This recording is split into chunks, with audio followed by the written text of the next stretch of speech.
Welcome to my channel echo and English with Diksha. आज हम 6 unit करेंगे माइक्रो इकोनॉमिक्स की, जिसमें हम पढ़ेंगे डेफिनेशन कॉस्ट की और हम वेरियस कॉस्ट के बारे में पढ़ेंगे, relationship between the AC and MC, और उसके बाद हम प्रैक्टिकल्स करेंगे जो कि बहुत इंपॉर्टेंट है। Okay, so first we understand what is the cost. Cost is an expenditure. What is this? This is expenditure that are incurred by the producer for the production, whatever the expenses that they incurred. And they are the types of the cost, that money cost, explicit cost, implicit cost, and opportunity cost. And the many are also, but they don't have any kind of the diagram. So first we understand this. Okay. Money cost is a monetary expenditure incurred by the producer. जो भी monetary में जितना भी वो money में payment करते हैं वो क्या कहलाता है? Money cost कहलाता है। जैसे expenditure, जैसे raw material खरीदने के लिए उन्होंने जितने पैसे दिए हैं, electricity bill, तो ये सब क्या आएंगे अब? This is a money cost. ठीक है? Explicit cost, expenditure incurred by the producer for outside payment. Outside payment जितना भी वो outside payment करते हैं, तो अगर हम देखें तो explicit cost that outsider payment. Okay? And implicit cost, this is the opportunity cost of self-owned and the self-employed resources. आपको इसे ध्यान से समझना होगा, क्योंकि हम बिजनेस में एंटरप्रेन्योर की आइडेंटिटी को हमेशा बिजनेस से हमेशा अलग मानते हैं. इट डजंट मीन कि एंटरप्रेन्योर अपनी सर्विसेज वहां दे रहे हैं, उन्होंने उनका ही लैंड है, उन्होंने अपना ही पैसा लगाया है. अगर उन्होंने ये सब किया है तो बिजनेस उसे काउंट करता है. So implicit cost, what is the opportunity cost that the self-owned and the self-employed resources, self-owned and the self-employed resources की अपनी वो services दे रहे हैं, interest on capital जो उन्होंने पैसा लगाया है, this is the implicit cost, right? And the opportunity cost. Opportunity cost is a variable factor for the it's next best alternative. जैसे अगर आप कहीं पे जॉब कर रहे हैं, आपको 10,000 मिल रहे हैं, और आपको नेक्स्ट जहां आप काम करने वाले हैं वो 15,000 मिल रहे हैं, तो जो 15,000 है उसका अपॉर्चुनिटी कॉस्ट कितना रहेगा? 10,000. Now we understand those costs which have diagram as well.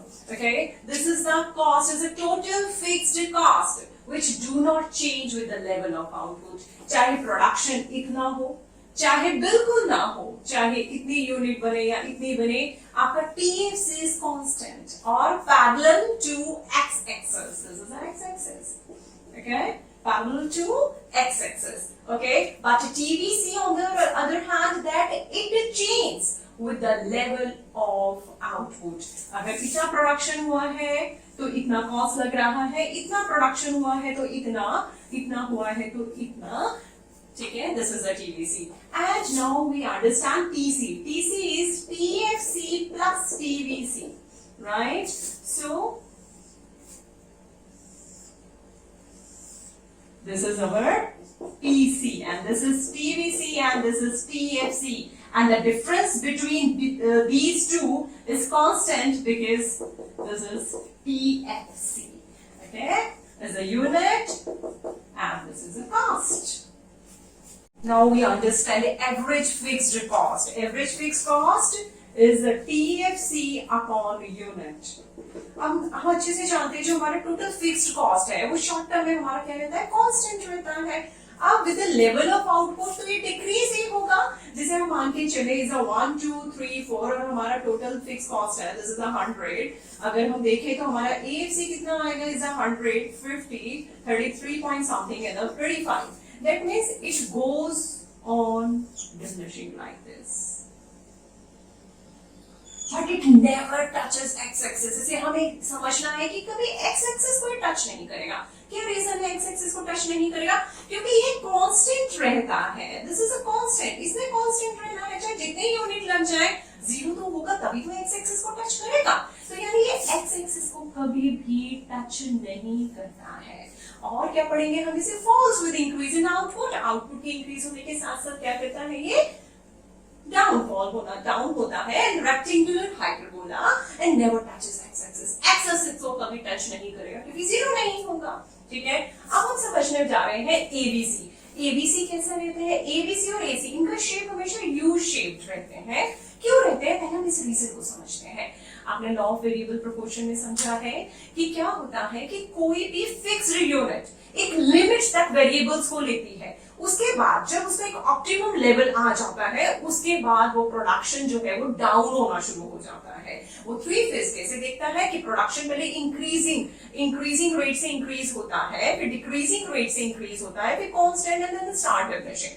यही इसी वजह से जो कॉस्ट है, जब प्रोडक्शन बढ़ता है तो कॉस्ट डिक्रीज करती है, जब प्रोडक्शन जो है वो कांस्टेंट लेवल पे आ जाता है तो कॉस्ट भी मिनिमम हो जाती है, और जब प्रोडक्शन फॉल होना शुरू होता है तब कॉस्ट बढ़ना शुरू हो जाती है।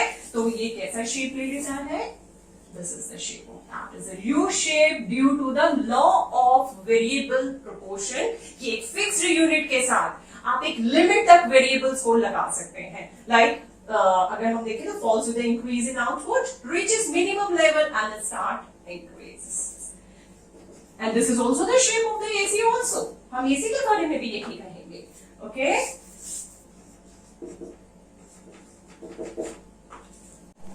So what is the marginal cost? Marginal cost is a change in the total cost by producing one more unit. Okay? When we produce one more unit, of course, cost तो change होगा, cost increase करेगा, तो जितना increase करेगा वो जो increment है वो वही एमसी कहलाता है। जैसे कि हम बताते हैं कि अगर हम स्कैडिंग के हिसाब से समझें कि पहले जो है टीवीसी जैसे कि हमारा कॉस्ट जो है वो पहले 100 था, फिर 130 हुआ, फिर 170 हुआ और फिर 210 हुआ, तो हमारा एमसी क्या रहेगा? Is a change. कितना चेंज आएगा जब हमने प्रोडक्शन को बढ़ाया, हमने दूसरे इनपुट को लगाया, that is the 30, that is the 40 and that is 40, right? So this is the MC. Okay, अब ये क्या करते हैं, कैसे? Initially falls, reaches a minimum and then start increasing. सबका U shape, they all are U shaped, right? Because of the application of law of variable proportion. अब हम relationships की बात करेंगे, relationship between AC and MC। अगर आप इसका diagram समझ लेंगे तो आपके लिए इसकी थ्योरी बनाना बहुत आसान होगा। सबसे पहले हम इसका डायग्राम समझाते हैं आपको। इसके डायग्राम के लिए आपको समझना होगा कि अल्फाबेटिक, यानी कि सबसे पहले हम हमेशा ना AC बनाएंगे, ठीक है? AC, right? That will easy for you to retain in your mind कि पहले कौन बनेगा, और हमेशा इसके मिनिमम पॉइंट पे MC काटता हुआ जाता है, and this is MC, right? This is cost, this is unit. Now we can write theory. कैसे? When MC is less than AC. When MC is less than AC, MC आपको AC से कम नजर आ रहा है। When MC is less than AC, AC falls, right? When MC is equal to AC, this point when MC is equal to AC, AC is constant. AC constant है इस पे, and when MC is more than, then AC rises. Okay? Then AC rises, right? अब हम इसको पहले diagram को समझेंगे, फिर हमारे लिए आसान हो जाएगी। ओके, अब हम इसके बीच में रिलेशन कर रहे हैं ABC, AC एंड MC। आपको पता है कि AC is greater than ABC। क्यों? क्योंकि AC is the summation of AFC and ABC। तो AC तो ज्यादा होगा ही, and all are the U shape. This is AC। लेकिन आप याद रखना, AC और ABC के बीच का जो गैप है वो कम होना शुरू हो जाता है क्योंकि AFC फॉल करता है, राइट? तो हम इसके जो गैप बनाएंगे वो आपको बिल्कुल आपने कम करता हुआ बनाना है। This is AFC। अब इसके एक मिनिमम पॉइंट को आप चेक करेंगे और इसके भी एक मिनिमम पॉइंट को, और आप क्या करेंगे? MC बनाएंगे, ठीक है? Now we can form theory also, right? कैसे? All are U shaped, yes. AC is greater than ABC. Why? AC is the summation of the AFC and ABC, right? Never intersect. कभी नहीं होगा। आप बताइए AC और ABC तो कभी intersect क्यों नहीं हो सकते? क्योंकि AFC कभी जीरो ही नहीं होगा। अगर AFC जीरो हो गया तब AC ABC के बराबर होंगे, तब वो इंटरसेक्ट करेंगे, लेकिन AFC ने कभी जीरो होना ही नहीं है, ठीक है? And gap between them continues to decline. इनके जो बीच का गैप है वो धीरे धीरे कम होना शुरू हो जाता है। MC कट, MC हमेशा एवरेज के मिनिमम पे काटता है। MC cut ABC and AC at their minimum level. इस चैप्टर के प्रैक्टिकल्स जरूर आते हैं, तो आपको उस प्रैक्टिकल्स को करने के लिए सबसे पहले अगर आपके पास फॉर्मूले है then it will be easy for you to solve any kind of practicals. Okay, so फॉर्मूले टीसी क्या है? TFC plus TVC. Okay, so अगर हमें टीएफसी निकालना है तो क्या हो जाएगा? TC minus TVC. टीवीसी निकालना है तो टीसी माइनस टीएफसी. ओके, अब हम एवरेज देखते हैं. एवरेज कैसे निकालना है? Is a AFC. AFC that means you have to just understand this is a FC, then it must be FC. Okay, तो टीएफसी अपॉन यूनिट. ओके, फिर TFC क्या हो जाएगा? इससे मल्टीप्लाई हो जाएगा AFC into unit, right? ABC TVC upon unit and the TVC is equal to ABC into unit. Okay, and MC कैसे निकालेंगे? इसको आप TCN and TCN minus 1 इसको इस तरह भी समझ सकते हैं, लोअर माइनस अपर. ठीक है, जो भी TC की और TVC की वैल्यूज होती हैं उसका नीचे और लोअर माइनस अपर कर देंगे तो MC आ जाएगा. और अगर इससे हमें TVC निकालना है तो क्या करेंगे? MC को ऐड कर देंगे. वो अभी हम क्वेश्चंस में अच्छे से आपको समझाएंगे. हम प्रैक्टिकल्स में समझते हैं. AFC is 20 at third unit. AFC third unit पे कितना है? AFC third unit कितना दे रखा है आपको? 20, राइट? उसके बाद आपको क्या निकालना है? TVC निकालना है, MC निकालना है, TFC निकालना है और TC निकालना है. ठीक है, अगर ये 20 है, ध्यान से, अगर ये 20 है, अभी हमने आपको रूल्स बताए हैं फॉर्मूले, इज 20 into 3 is 60. यानी कि आपका जो TFC है, क्योंकि ये 60 है तो ये हर यूनिट पे 60 होगा क्योंकि it is constant in the short run. 60. Okay, अब हम अपना AFC कर सकते हैं. AFC हम पहले करेंगे 2 6 is 30 and 60. ठीक है, डिवाइड कर दिया हमने. अब हमारे पास टीवीसी कैसे निकालते हैं? हमें पता है एबीसी इंटू यूनिट. अब आप एबीसी की यूनिट को मल्टीप्लाई करते जाइए. 30. ठीक है, ओके. और एमसी कैसे निकालते हैं? मतलब इसका एमसी का आपका टीएफसी से कोई कनेक्शन नहीं होता. टीवीसी को हम करेंगे is 26 and 40. Right? TC is a TFC plus TVC. यानी कि इन दोनों को हम ऐड करेंगे. Is 90 0 is 6 11 is 6 and 15. Right? अब सेकंड क्वेश्चन को समझते हैं. Find ABC. हमें ABC निकालना है और हमें गिवन क्या है? MC गिवन है. MC से हम TVC पे जाएंगे पहले और TVC से ABC पे. सबसे पहले हम TVC कैसे निकालेंगे? क्योंकि अगर TVC कि लोअर माइनस अपर करके हमें MC मिलता है तो ये इज अ समेशन हम ऐड करके करेंगे. यानी कि दिस इज अ 40 70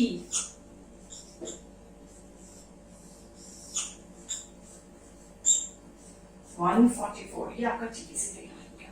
अब आप इसका ABC निकाल सकते हैं. Is a 40 35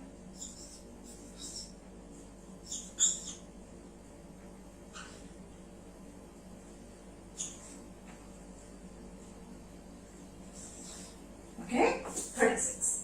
right? अब एग्जाम्स में सबसे ज्यादा आपसे इस तरह के क्वेश्चन पूछे जाते हैं तो कैसे टिपिकल है, ध्यान से समझेंगे. ठीक है, 1 TVC ABC MC.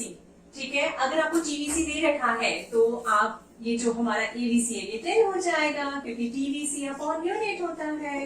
ठीक है, MC is also 10 with us. Okay, this is the first you have to fill. 2 3 4. Right? Okay, this is output की यूनिट 2 है. एबीसी आपको 8 दे रखा है तो आपको पता है टीवीसी एबीसी इंटू यूनिट होता है तो ये 16 हो जाएगा.